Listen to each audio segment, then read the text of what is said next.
वृंदावन में एक छोटा सा गांव था जहां गोकुलदास नाम का एक साधारण सा व्यक्ति रहता था। वह गरीब था, परंतु उसके मन में भगवान श्री कृष्ण के प्रति अथाह प्रेम और भक्ति थी। गोकुलदास का हर दिन कृष्ण स्मरण से शुरू होता और उसी के नाम पर समाप्त।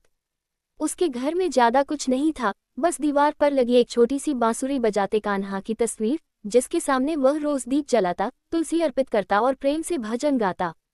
गांव में लोग उसे अक्सर चिढ़ाते, अरे गोकुल, इस भक्ति से क्या मिलेगा? भगवान क्या कभी तुम्हारे सामने आएंगे? वह केवल मुस्कुरा कर जवाब देता, तन्हा मन में बस जाएं, तो वही दर्शन है। एक दिन गांव में अकाल पड़ गया। खेत सूख रहे थे, पानी के कुएं लगभग खाली हो चुके थे। लोग परेशान थे, भोजन और पानी की कमी हो रही थी। गोकुलदास के घर में भी अनाज बहुत कम बचा था, पर उसकी श्रद्धा में जरा सी भी कमी नहीं आई, बल्कि उसका विश्वास और मजबूत हो गया।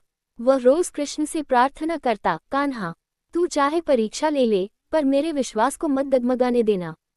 एक शाम जब सूरज ढल रहा था, गोकुलदास अपने घर के बाहर बैठकर श्री कृष्ण गोविंद हरे मुरारी गा रहा था। तभी एक साधारण वस्त्रों में सजा ग्वाल बाल वहां आया। उसके हाथ में एक छोटा सा मटका था।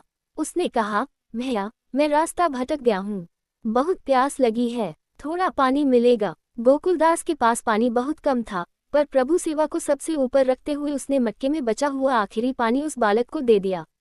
बालक ने पानी पिया और मुस्कुराकर बोला, भैया, भूख भी लगी है। घर में बस मुट्ठी भर आटा था। गोकुलदास ने बिना सोचे वह सारा आटा बालक को रोटी बनाकर खिला दिया।